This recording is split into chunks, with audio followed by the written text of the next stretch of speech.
যাবো বাড়িতে। এই দেখো এখানে এসেছিলাম। তুমি রাগ করেছো আমার উপরে, তোমাকে নিয়ে যাইনি বলে? রুই মাছ। মর্নিং বেগম সোনা, কি হচ্ছে? সকাল সকাল দেখো ঠাম্মির কোলে ঘুরু ঘুরু করছে আর তার সাথে দুজনে মিলে গান শুনছে। গান শুনছে মাম্মা কৃষ্ণের। তো কি বলতো, আজকে তো পাপা তারপরে দাদান বাড়িতে কেউই নেই, পাপা তো মামা বাড়ি গেছে, এখনো আসেনি।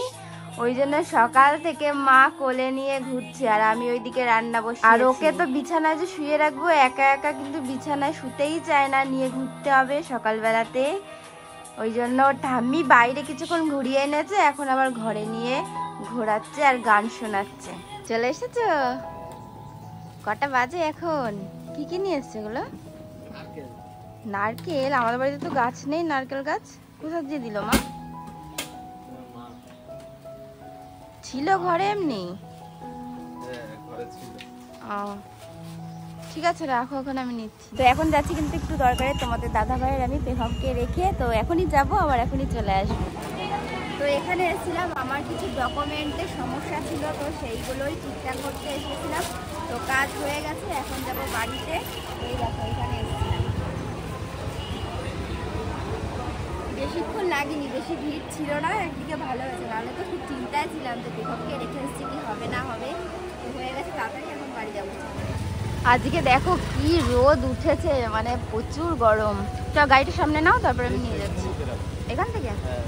চলো তাহলে এখন আমরা বাড়ির দিকে যাব। উঠলাম? হ্যাঁ,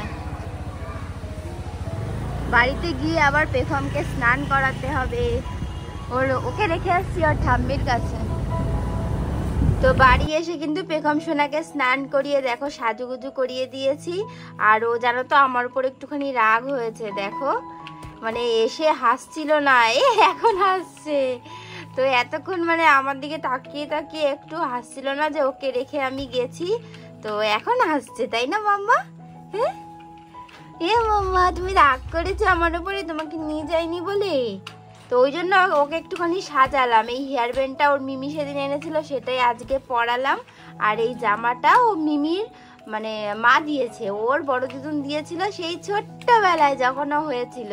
তাই ভাবলাম যে ও এতটা মন খারাপ করেছে, ওই জন্য ওকে একটুখানি সাজু করিয়ে দিই। কিন্তু টিপটা ভালো করে পরাতে পারিনি, কারণ এত নড়াচড়া করে, কি করে পরাবো আমি টিপ। মাম্মা মাম্মা মাম্মা, এই যে হাসি হাসি করে, তো তুমি রাগ করে দেখো না, হাসি হাসি করো, হাসি হাসি করো। কই রে আমার পেখম্মা? সবাইকে কি বলবে তুমি? বলো সবাই ভালো আছো তো? ভালো আছো বলো। ওমা আজকে কি মাছ রেখেছো? এই যে রুই মাছ। রুই মাছ? ওরে বাবা, দেখো কত বড় রুই মাছ রেখেছে আজকে। বললাম দিল না, এখন এই আমার কাটতে হবে। বাড়িতে দিয়ে রেখেছো? হ্যাঁ, বাড়ি থেকে রেখেছি। এখন তোমার কষ্ট করে কাটতে হবে বটি দিয়ে, কেটে দিয়ে গেলে তো ভালো হতো, তোমার কাটার ঝামেলা থাকতো না। আর কি বলবো, আর এখন কাটতে হবে। অনেক বড় না মাছটা? হ্যাঁ মাছটা বড়। কত টাকা নিয়েছে নিচে রাখো? এটা এই 250 টাকা নিয়েছে। 250 টাকা? দেখো গোটা মাছ রেখেছে আজকে।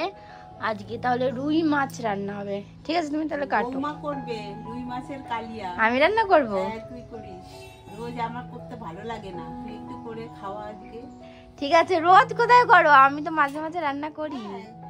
এবার আমি তো রেগুলার সময় পাই না, যেহেতু ওই পেখমের কাছে থাকতে হয়, তো ওই জন্য রান্না করতে করতে আবার ওইদিকে বারবার যেতে হয়, তাই জন্য আমি পারি না ঠিকঠাক টাইম পারে না, কিন্তু আজকে একটু করব। হ্যাঁ ঠিক আছে, দেখি আমি তাহলে পেখমকে তো স্নান করানো হয়ে গেছে, ওকে ঘুম পাড়িয়ে রেখে তারপরে দেখি আসি, তারপরে রুই মাছের ঝোলটা রেডি করে রাখি সব। হ্যাঁ ঠিক আছে, আমি তাহলে ওকে ঘুম পাড়াতে যাই, তারপরে আমি এসে রান্না করছি। ঠিক আছে? এই যে দেখো মাছের ঝোল রান্না করা হয়ে গেছে, আর এখন গরম গরম দেখো ঢেলে দিচ্ছি। রুই মাছের ঝোল আজকে আলু দিয়ে করেছি, বেশিরভাগ আমরা আলু দিয়েই খাই, আলু দিয়ে পাতলা করে ঝুড়ি করেই খাই, অনেকে আবার সবজি দিয়ে খায়। আমাদের বাড়িতে আবার সবজি দিয়ে কেউ বেশি একটা পছন্দ করে না, ওই জন্য আলু দিয়েই করা হয়। আর মাছের মাথাটা দেইনি, এই দেখো মাছের মাথাটা ভেজে রেখে দিয়েছি। এই যে চাল কুমড়োর ঘন্ট করবো মাছের মাথা দিয়ে, চাল কুমড়োর ঘন্ট। আর ডাল তো হয়েই গেছে আগে, আর রুই মাছের ঝোল। আর মা দেখো এদিকে লেবু কাটছে, বাতাবি লেবু আমাদের গাছের অনেকগুলো হয়েছিল, তো সেইগুলোই এখন কাটছে সবাই মিলে। এখন বাতাবি লেবু মাখা খাবো। চাল কুমড়োটা দেখো বসিয়ে দিয়েছি মাছের মাথা দিয়ে, আর এটা এখন গোটা গোটা মাথা লাগছে, কিন্তু একটু পরে এটা যখন সিদ্ধ হয়ে যাবে চাল কুমড়োটা তখন কিন্তু মাথাটা ভেঙে যাবে, তখন আস্তে আস্তে ভেঙে দেবো।